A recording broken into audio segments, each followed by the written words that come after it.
dhimashanole dhawaqaagii codkaaga ibadi dhinacayga joogo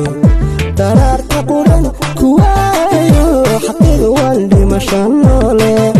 dhawaqaagii codkaaga ibadi dhinacayga joogo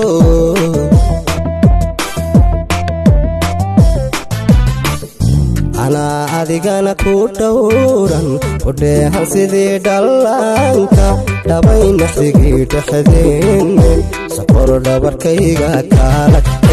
ana adigana ku dhowran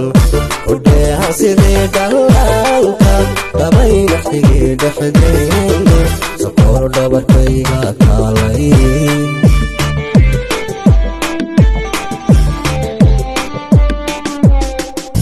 ana adigana ku dhowran udheehan sidii dhallaanka dhabaynaxdigii dhexdeenne sokor dhabarkayga kaalag ana adigana ku dhowran udheehan sidii dhallaanka dhabaynaxdigii dhexdeenne sokor dhabarkayga